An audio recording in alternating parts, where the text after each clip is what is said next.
Olá pessoal, vou falar para vocês sobre a segunda lei de Newton. Mas antes, vamos lembrar um pouquinho da primeira lei de Newton, que era o princípio da inércia.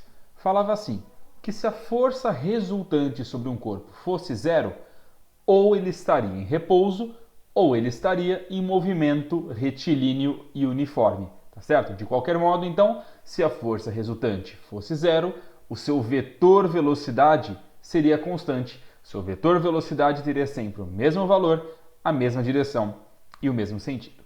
Muito bem. Agora dá uma olhada nessa figura.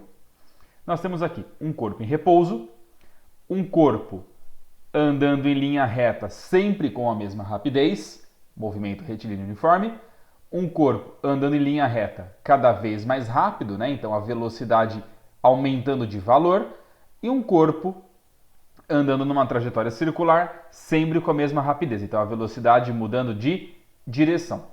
Bom, vamos escrever o comportamento da velocidade ao lado de cada um. No primeiro caso, o vetor velocidade é constante. Constante e zero, né? É zero a velocidade.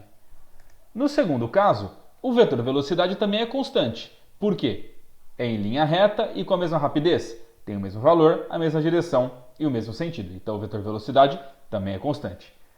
No terceiro caso, o vetor velocidade varia. A direção é sempre a mesma, mas o valor está mudando. Se o valor está mudando, o vetor velocidade está mudando. E no último caso, o vetor velocidade também varia. Não varia de valor, mas varia de direção. Se mudou a direção, mudou o vetor velocidade. Tá certo? Qualquer coisa que mude do vetor, o vetor está mudando. Ok? Então, nos dois primeiros, a velocidade não está mudando, nem valor, nem direção e nem sentido. E nos dois últimos, ela está mudando. Aí vamos pensar na primeira lei de Newton. A primeira lei de Newton diz que se o vetor velocidade é constante, a resultante é zero, a força resultante é zero. Então, no primeiro caso, a força resultante é zero, porque o vetor velocidade é sempre igual. No segundo caso, a força resultante também é zero, porque o vetor velocidade é sempre igual. No terceiro e no quarto caso, não. Por quê? Se o vetor velocidade varia, então a força resultante é diferente de zero, vai ter uma força resultante. Ok? Bom, e vamos pensar. Vamos pensar uma coisa. Sempre que o vetor velocidade varia, isso indica o surgimento de uma outra grandeza. Sempre que ocorre alguma mudança no vetor velocidade, eu posso dizer que há uma aceleração. Então, qual que é a conclusão que a gente chega? Se houver uma força resultante, se a força resultante não for nula, se tiver força resultante, a velocidade varia e surge, portanto, uma aceleração. Ok? Vamos lá então. Quais são as características da segunda lei de Newton?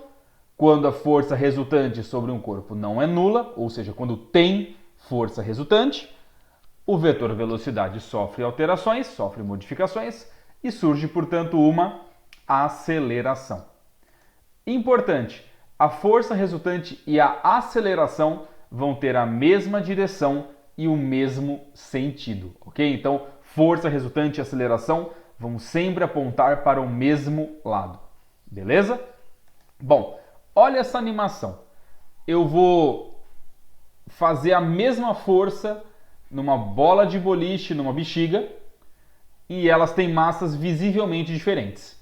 Você percebe que a bola de boliche, que tem uma massa muito grande, acelerou pouco. E a bexiga, que tem a massa muito pequena, acelerou bastante.